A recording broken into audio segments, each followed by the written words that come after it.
أعوذ بالله من الشيطان الرجيم بسم الله الرحمن الرحيم بسم الله الرحمن الرحيم السلام عليكم ورحمة الله وبركاته إن الحمد لله نحمده ونستعينه ونستغفره ونعوذ بالله من شرور أنفسنا ومن سيئات أعمالنا من يهده الله فلا مضل له ومن يضلل فلا هادي له وأشهد أن لا إله إلا الله وحده لا شريك له وأشهد أن محمدا عبده ورسوله لا نبي بعده وبعد. Terakhir kita membahas tentang kemudahan agama, ad-dinu yusrun, dan sampai pada hadis yang terakhir dari bab ini, yaitu sabda Rasulullah sallallahu alaihi wasallam kepada Buraidah al-Aslami, di mana beliau memberikan arahan, alaikum hadiyan qasidan, alaikum hadiyan qasidan, alaikum hadiyan qasidan. Artinya, hendaknya engkau mengikuti petunjuk yang lurus. Hadiyan itu petunjuk, qasidan yang lurus atau yang berada di tengah, tidak berlebihan melampaui batas dan juga tidak meremehkan. Maka jalankan Islam ini, agama Islam ini dengan baik, benar, ikuti jalan yang lurus. Itu maksud alaikum hadiyan qasidan. Berpegang teguhlah dengan petunjuk yang lurus, jangan berlebihan, jangan meremehkan. Itu diulang oleh Nabi sebanyak 3 kali. Kemudian Nabi mengingatkan, fa innahu man yushadda hadad dina yaghlibuhu. Sesungguhnya siapa yang memberat-beratkan dirinya menjalankan agama ini, maka dia akan terkalahkan oleh agama ini. Yakni akhirnya dia tidak akan melakukan perbuatan tersebut alias ditinggalkan. Maka ini menjadi penegas apa yang sudah kita bahas, bahwa dalam menjalankan Islam, jalankan secara benar. Bagaimana kita bisa menjalankan petunjuk yang lurus? Ya, ikuti saja petunjuk yang diajarkan oleh baginda Muhammad sallallahu alaihi wasallam. Ikuti saja tuntunan Al-Quran, ikuti saja tuntunan hadis-hadis Rasulullah sallallahu alaihi wasallam. Kalau kita mengikuti, tidak mungkin kita melenceng.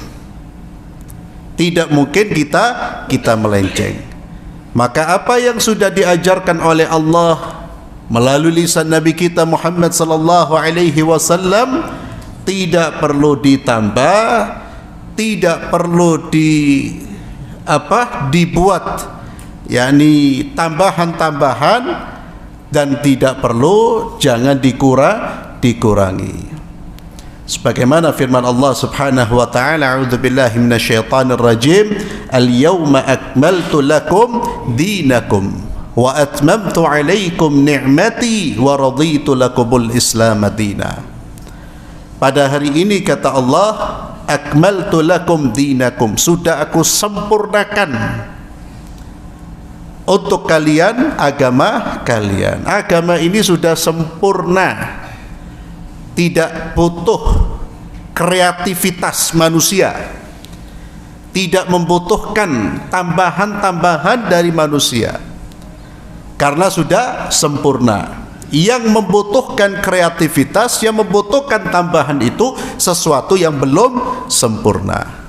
Adapun yang sempurna, jika ditambah justru merusak. Segala sesuatu yang sudah sempurna, jika ditambah justru merusak. Maka kembali kepada petunjuk. Alaikum hadiyan qasidan. Bagaimana kita bisa menjalankan petunjuk? Bagaimana kita bisa berjalan di jalan yang lurus, tidak berlebihan? Caranya kita harus belajar petunjuk Nabi kita Muhammad sallallahu alaihi wasallam. Maka perbanyak majlis-majlis ilmu. Bagaimana bisa kita mencintai Rasulullah? Perbanyak majlis-majlis yang mengajarkan sunnah-sunnah Rasulullah sallallahu alaihi wasallam.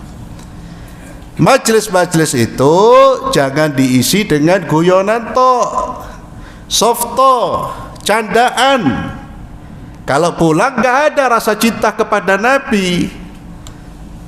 Tapi yang justru diajarkan itu ajaran-ajaran Rasulullah. Setiap hari diperdengarkan ajaran-ajaran Rasulullah sallallahu alaihi wasallam.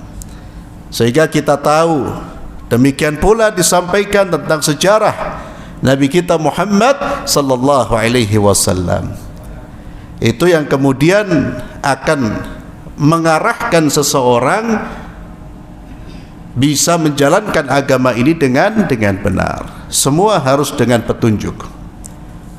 Maka kata Imam Ibn Ruslan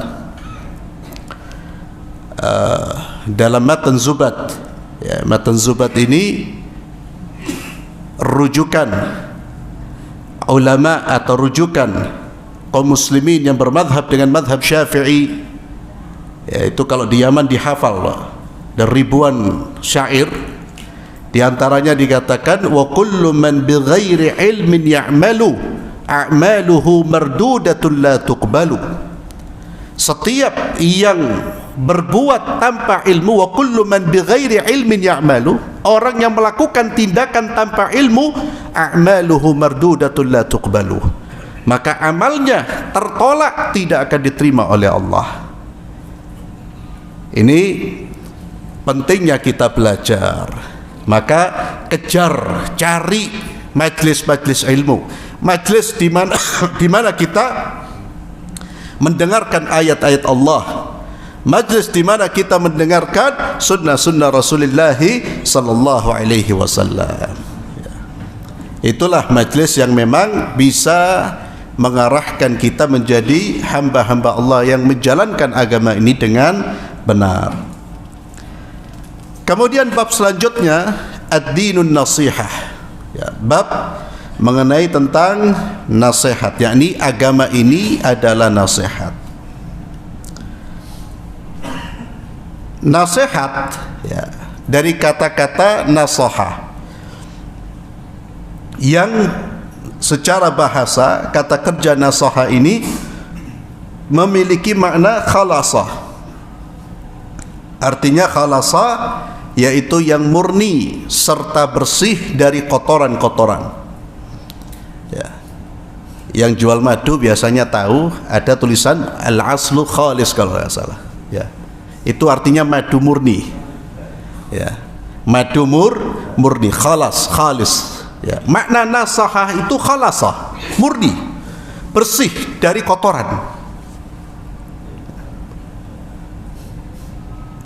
Selain itu juga bermakna secara bahasa, nasihah itu bisa berarti khata. Khata artinya menjahit. Maka makna istilah dari nasihat ini terambil dari makna bahasa. Maka secara istilah nasihat itu perhatian hati terhadap yang dinasehati. Perhatian hati, perhatian hati yang tulus, yang murni menginginkan kebaikan terhadap yang dinasehati. Itu makna nasihat. Maka nasihat itu bersumber dari kebersihan hati, perhatian hati. Ini penjelasan tentang makna nasihat. Penulis membawakan satu surat, yaitu surat Al-Asr, terkait dengan bab ini, dimulai dengan surat Al-Asr, dan ini surat yang patut kita tadabburi karena di dalamnya ada petunjuk bagi manusia agar menjadi pribadi-pribadi yang beruntung dunia akhirat. Tipsnya, petunjuknya ada di dalam surat Al-Asr. Dalam konteks inilah Al-Imam Asy-Syafi'i rahimahullah mengatakan, kalau seandainya Allah tidak menurunkan surat kecuali Al-Asr, itu sudah cukup bagi manusia. Artinya cukup untuk memberi petunjuk. Kita ini mau jadi apa? Mau kemana? Surat Al-Asr. Bagaimana menjadi manusia yang beruntung dunia akhirat? Surat Al-Asr. Dan surat ini menjadi tema para sahabat ketika mereka bertemu. Ketika mereka bertemu, tidaklah mereka kemudian berpisah kecuali sebelumnya salah satu dari keduanya membacakan surat Al-Asr, mengingatkan. Ini disebutkan oleh Imam Ibnu Katsir dalam tafsirnya. Begitu pentingnya surat Al-Asr. Jadi para sahabat kalau ketemu itu mau pisah membaca surat Al-Asr, mengingatkan, Pak. Ya.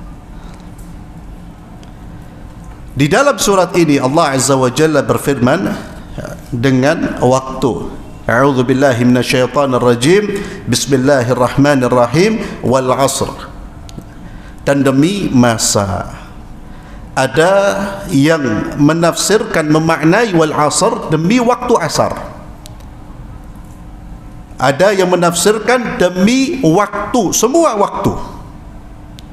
Dua-duanya tercakup dalam makna al-'asr. Demi masa, demi waktu. Allah bersumpah dengan makhluk dan itu haknya Allah. Namun makhluk tidak boleh bersumpah dengan makhluk. Makhluk hanya boleh bersumpah dengan nama Allah Subhanahu wa taala.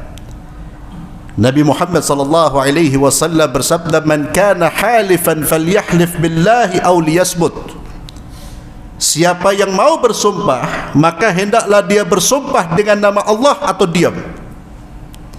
Artinya, kalau dia mau bersumpah, kalau tidak mau menyebut nama Allah, jangan bersumpah. Karena tidak boleh bersumpah dengan nama selain Allah. Nabi SAW juga bersabda, "Man halafa bi ghairillahi faqad asyrak." Barang siapa yang bersumpah dengan nama selain Allah, maka dia telah berbuat syirik.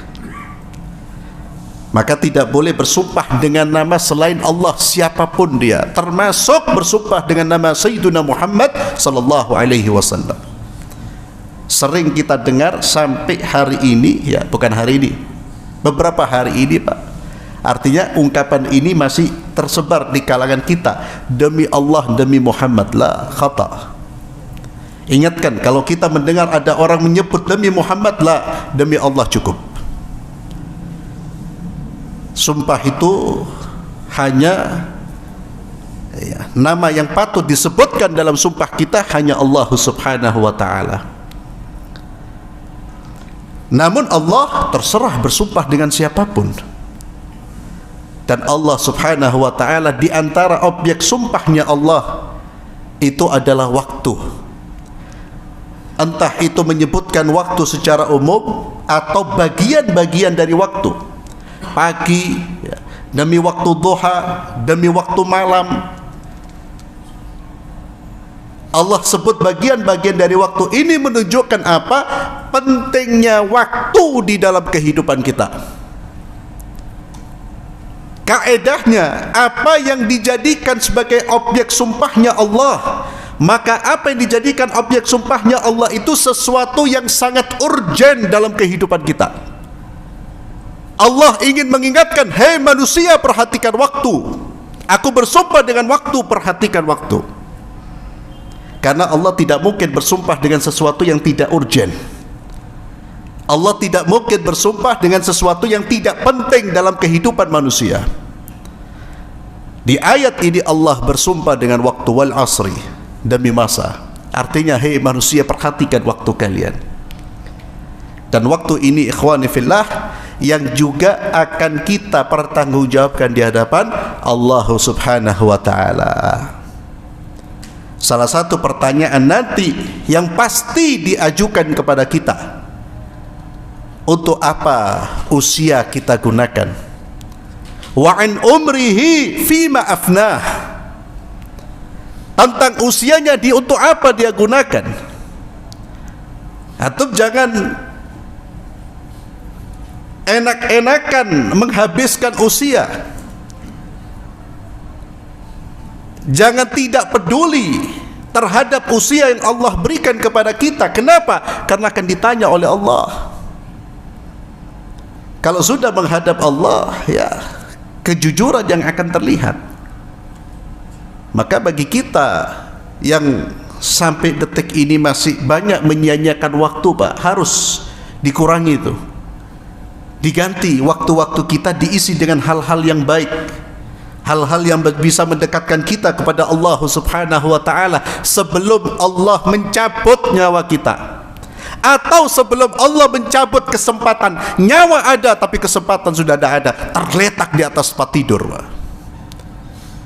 Maka diingatkan kita tentang waktu. Alhamdulillah saat ini kita masih diberi kesehatan, ada kesempatan untuk menutup kelemahan-kelemahan, kekurangan-kekurangan kita di masa lalu. Allah ingatkan, wal asr, demi waktu. Innal insana lafi khusr.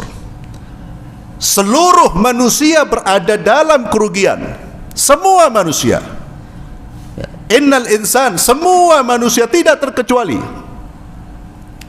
Lafi khusr. Mereka berada dalam kerugian, khasarah. Allah sering menyebut juga khasirun, orang-orang yang merugi. Ada muflihun, ada tuflihun, orang-orang yang beruntung. Dan perhatikan firman Allah ketika berbicara tentang keberuntungan, ketika berbicara tentang kerugian. Perhatikan betul, Pak. Karena itulah hakikat dari keberuntungan, itulah hakikat dari kerugian. Kerugian yang sesungguhnya adalah kerugian yang dianggap rugi oleh Allah Subhanahu wa taala. Kalau Allah mengatakan anta khasirun, mereka orang-orang rugi, demi Allah mereka orang-orang rugi. Rugi dalam makna yang sesungguhnya, rugi yang paling besar mudaratnya.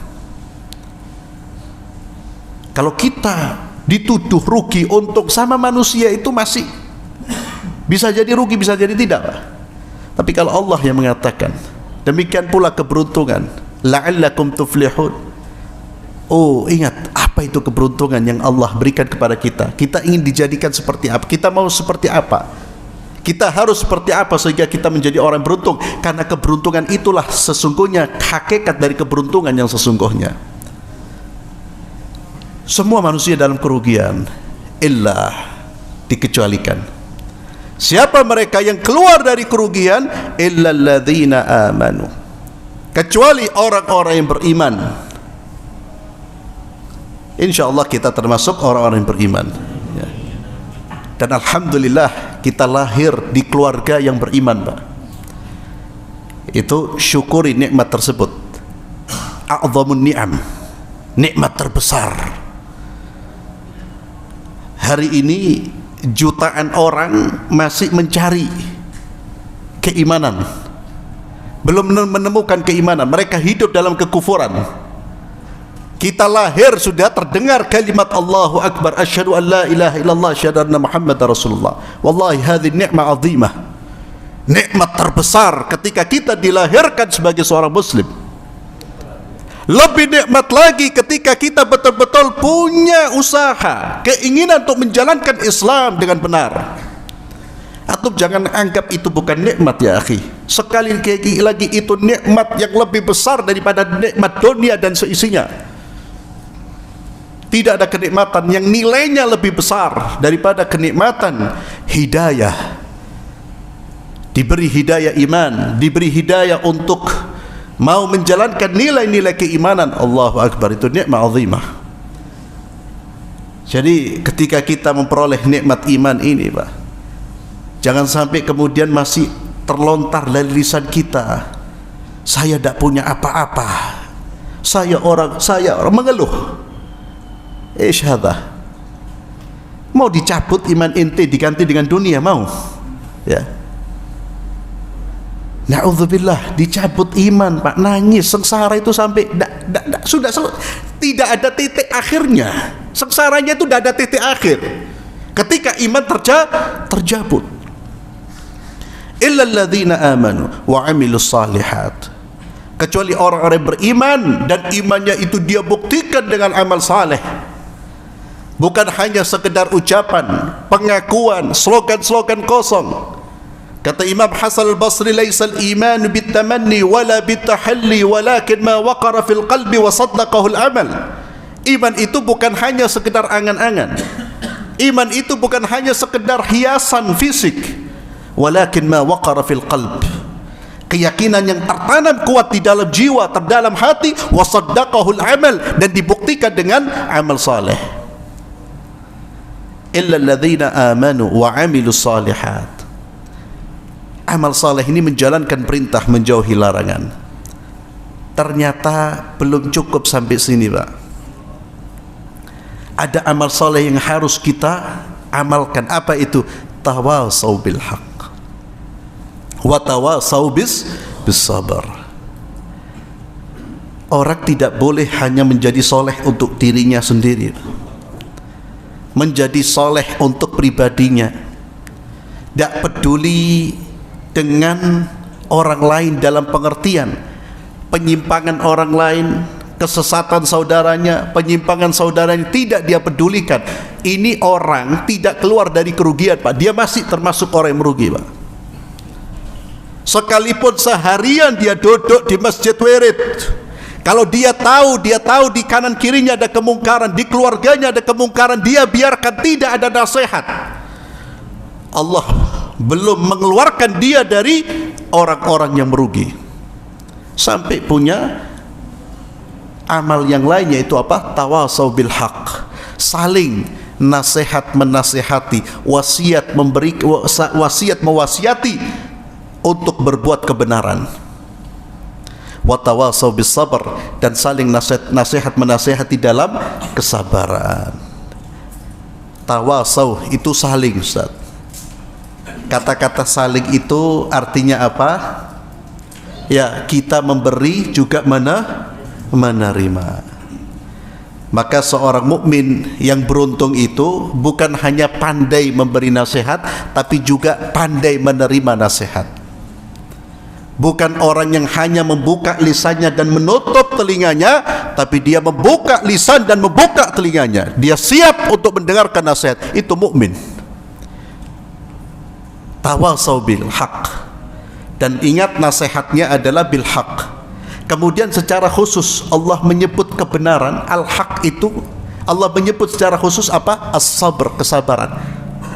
Kesabaran itu termasuk al haq, namun disebutkan secara khusus karena kesabaran merupakan sarana terkuat kita bisa beriman dan memberikan nasihat kepada saudara-saudara kita. Sabar itu pijakan. Orang kalau memiliki dia berpijak pada kesabaran, insya Allah dia istiqamah dalam keimanan, istiqamah dalam amal saleh, istiqamah dalam memberikan nasihat. Karena orang beriman, beramal saleh, sampai kemudian dia memberi nasihat, itu pasti akan banyak ujiannya. Ujiannya pasti banyak. Jangankan dia memberi nasihat, untuk menjaga keimanannya saja itu banyak rintangan, banyak ujian. Kesabaran. Maka Allah Azza wa Jalla di dalam Al-Quran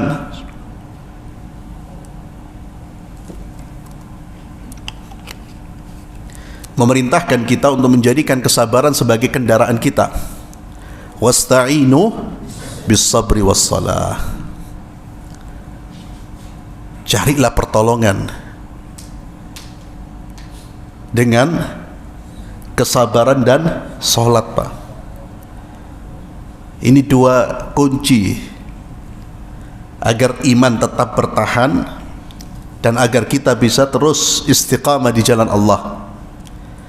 Maka salah satu sarana kita istiqamah itu jaga sholat 5 waktu, Pak, terutama di masjid, dan perbaiki kualitas sholat kita.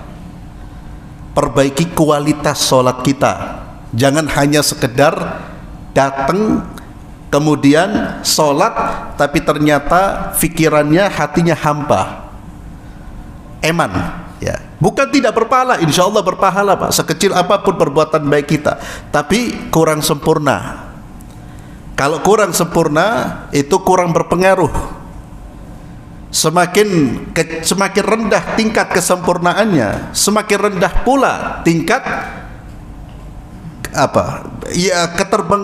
pengaruhnya kepada sikap dan pribadi kita. Akhirnya sholat ini kurang bisa mengangkat keimanan kita kalau kita sholatnya tidak peduli dengan kualitas, dengan kekhusyuan, bagaimana tata caranya. Maka penting sekali kita terus memperbaiki sholat kita, belajar tentang sholat, terus belajar, Pak. Ya. Kita belum bisa memahami apa yang kita baca, oh berarti saya punya tugas untuk membaca bacaan-bacaan yang biasa saya baca sambil saya baca artinya, Pak. Sehingga ketika sholat artinya itu hadir di dalam benak kita. Dan itu salah satu faktor kita bisa menghadirkan kekhusyuan. Ya, walaupun itu bukan faktor satu-satunya faktor, tapi salah satu faktor. Karena ada faktor-faktor lain orang bisa khusyuk, diantaranya kebersihan hati. Ingin khusyuk di hadapan Allah, tobat, Pak. Bersihkan dulu hati kita. Kalau kita menghadap Allah sambil membawa kotoran hasad, kotoran kebencian terhadap saudara-saudara kita, berbagai macam kotoran di hati, susah bisa khusyuk. Hatta dia ngerti Arabia, hatta dia ngerti bahasa Arab. Itulah mengapa kita diperintahkan sebelum sholat berwudu. Berwudu itu mensucikan fisik kita dari kotoran. Kemudian kita disunnahkan untuk membaca doa setelah wudu apa? Allahumma ja'alni minat tawwabina wa ja'alni minal mutatahhirin. Itu resapi makna itu. Ya Allah, jadikan aku termasuk orang-orang yang tawab, yang selalu bertaubat kepadamu, dan jadikan aku sebagai hamba-hambamu yang selalu mensucikan dirinya. Sebelum bertakbir dia berdoa kepada Allah, minta dijadikan sebagai hamba-hamba Allah yang bertaubat. Ini penting, salat kemudian sabar. Sabar itu harus menjadi kendaraan kita. Jangan melepaskan kesabaran, Pak. Apapun kondisi kita, tahan sebentar. Ibadah tahan untuk terus tetap ibadah. Tinggalkan maksiat juga dengan kesabaran, sabar untuk tidak berbuat maksiat kepada Allah. Termasuk sabar untuk menerima keputusan Allah, takdir Allah. Kalau orang mampu sabar, maka dia akan mendapatkan hasil yang pasti akan membuat dia puas. Apa hasilnya? Syurga Allah Subhanahu wa ta'ala. Allah bersama dengan orang-orang yang sabar. Sabar itu artinya apa? Menahan diri, Pak. Secara bahasa habsun nafs, menahan diri. Maka ketika orang dikatakan sabar dalam menjalankan ketaatan, artinya menahan diri untuk terus tetap taat, tidak keluar dari jalur ketaatan. Menahan diri dari berbuat maksiat, dia tetap menahan dirinya, tidak sampai melanggar aturan-aturan Allah.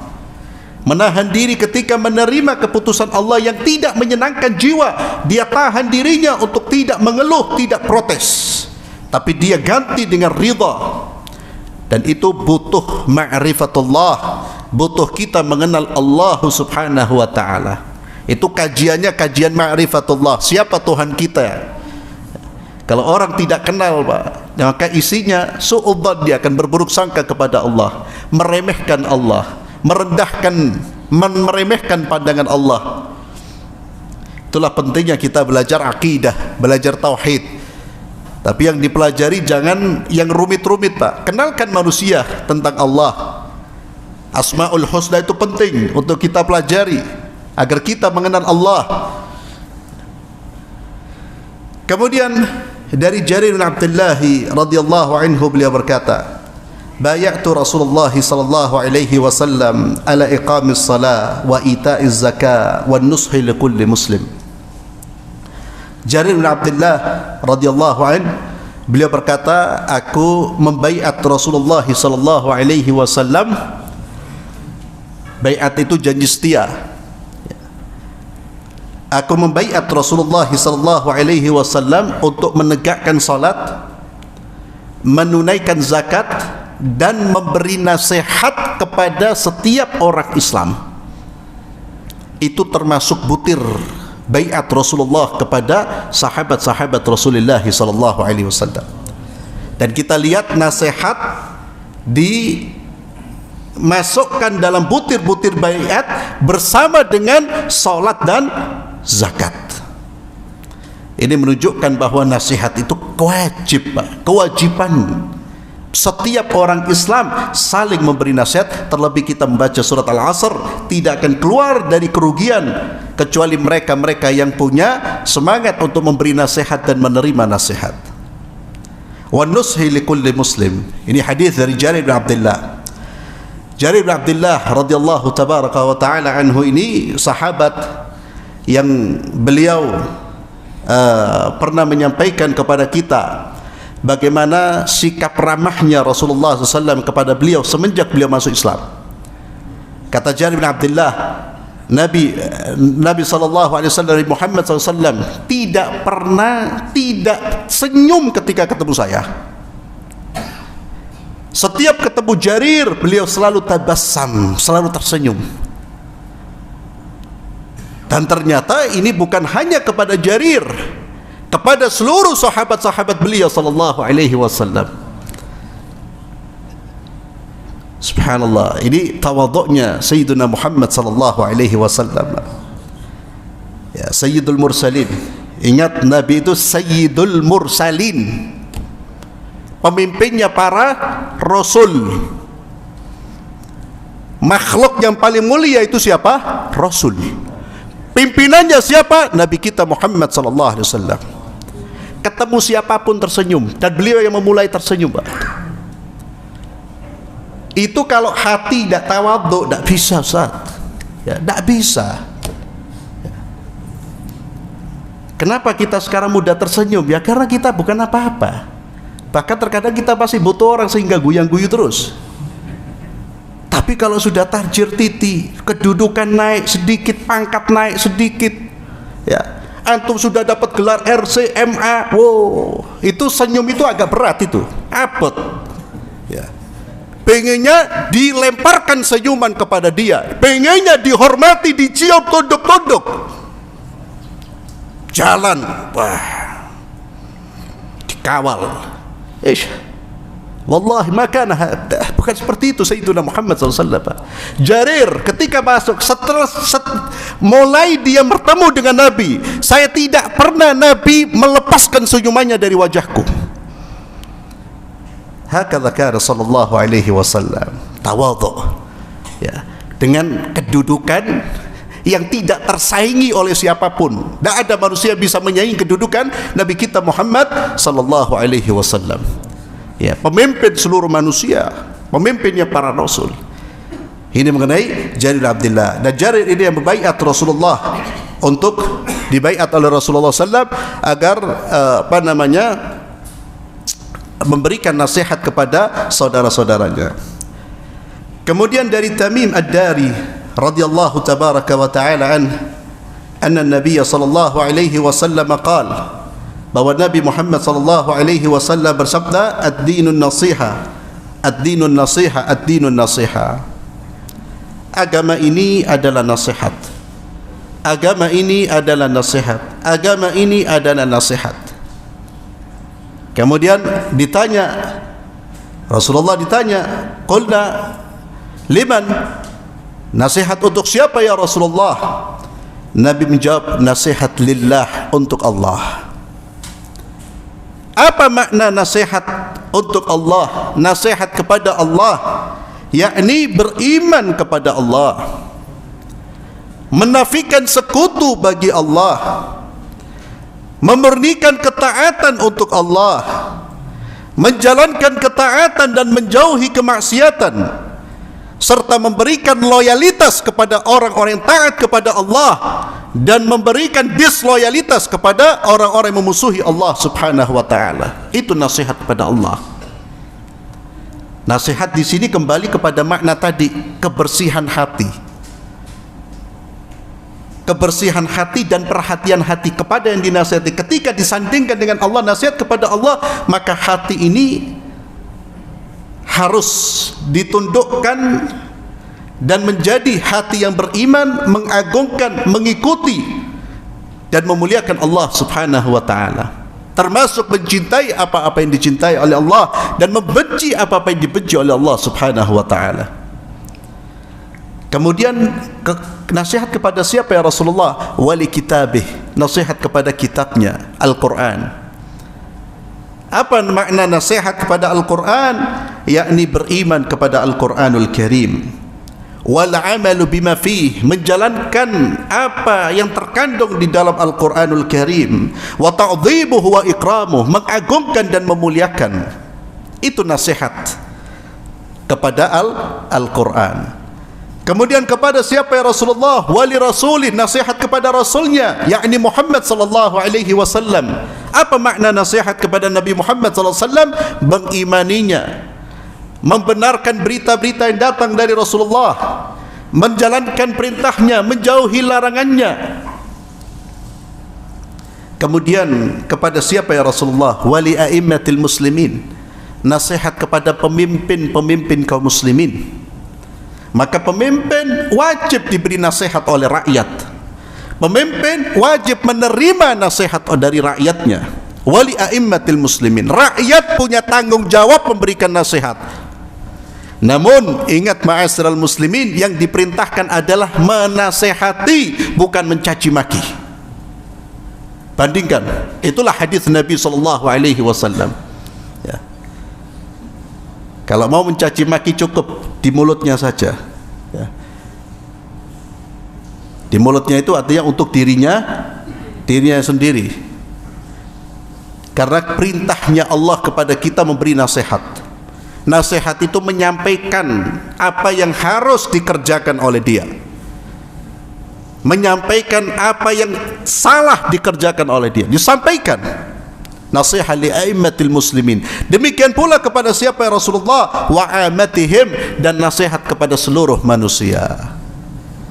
Kalau kita menjalankan nasihat untuk Allah, Rasul, kitabnya, pemimpin dan seluruh manusia, kita menjadi seorang muslim yang sejati. Ini tentang nasihat. Ma'asyiral muslimin, a'azzallahu wa iyyakum. Nasihat ini yang pernah saya sampaikan, mungkin sudah beberapa kali. Itu harus dimulai dari niat yang tulus. Harus dimulai dari niat yang tulus, Pak. Niat kita memang betul-betul menginginkan kebaikan bagi siapa yang kita nasihati. Tujuan kita baik. Keinginan kita agar kebaikan itu juga dirasakan dan dilakukan oleh orang yang kita nasihati. Karena kalau sudah niatnya tidak tulus, maka nasihat berubah menjadi celaan. Nasihat yang bernilai ibadah bisa berubah menjadi perbuatan yang bernilai dosa. Niat, Pak. Hati-hati, setan juga bermain dalam bab nasihat ini. Antum ketika menyampaikan sesuatu kepada saudara antum, itu jaga hati, betul-betul dikontrol, ditata hatinya. Ini saya ngomong ini untuk siapa? Lillah, apa untuk kemenangan diri saya? Lillah, apakah untuk menjatuhkan saudara saya? Hati-hati, Pak.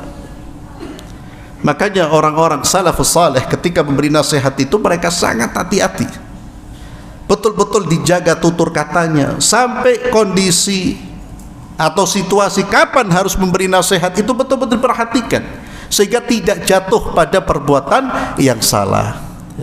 Karena ini ibadah, perintah Allah. Ibadah itu al-ikhlas, wal mutaba'ah. Harus ikhlas dan mengikuti syariat Nabi Muhammad sallallahu alaihi wasallam.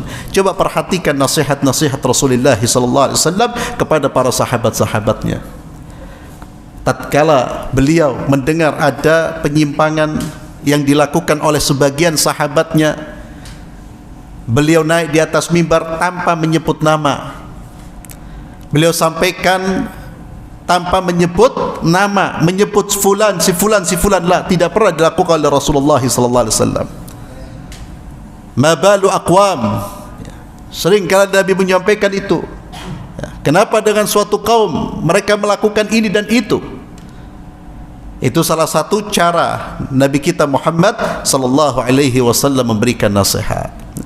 Jadi jaga niat, jaga tutur kata, dan nasihat itu karena isinya adalah kemurnian, murni Pak, seperti madu murni, tidak ada kotorannya, maka jangan dikotori nasihat kita dengan kotoran-kotoran omongan Pak. Omongan-omongan yang kotor seperti hinaan, celaan, merendahkan, khawatir itu jatuh nanti bukan pada nasihat tapi jatuhnya pada celaan. Lisan itu sering dikontrol, ini bahaya Pak.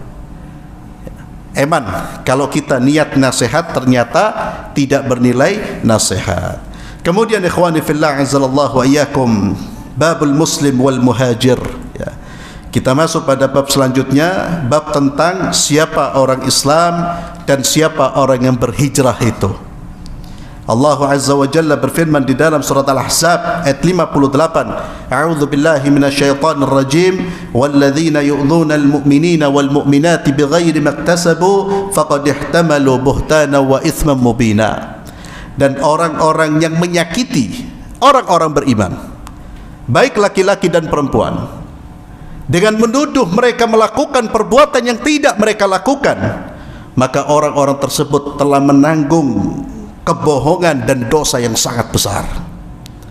Memikul kebohongan dan dosa yang sangat besar yang akan dia pikul tatkala menghadap Allah Subhanahu wa taala. Itu bagi orang-orang yang menyakiti, menuduh saudaranya dengan tuduhan yang tidak mereka lakukan. Dituduh provokasi, dituduh teroris, dituduh ini padahal mereka tidak melakukan itu. Berat sanksinya itu Pak. Bagi para penuduh itu berat.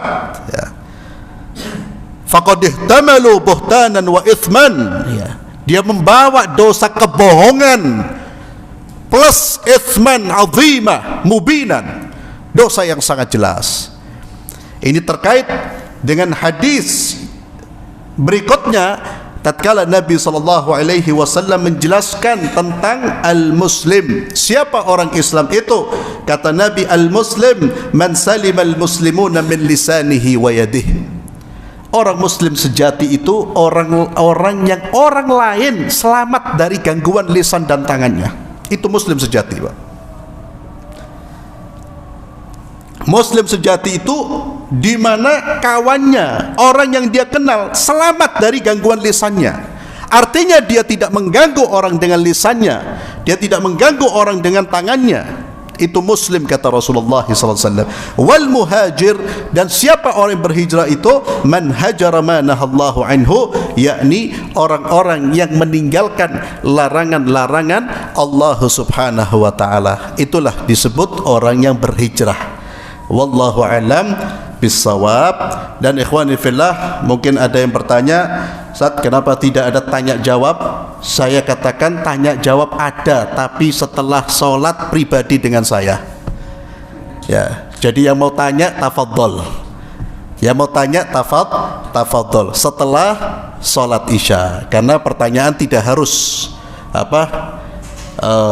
pada saat kita menyampaikan materi. Jadi pertanyaan ada, silakan setelah kita melaksanakan sholat isya. Wallahu a'lam bissawab. Kita tutup dengan doa kafaratul majlis. Subhanakallahumma bihamdik, asyhadu an la ilaha illa anta astaghfiruka wa atubu ilaik. Assalamualaikum warahmatullahi wabarakatuh.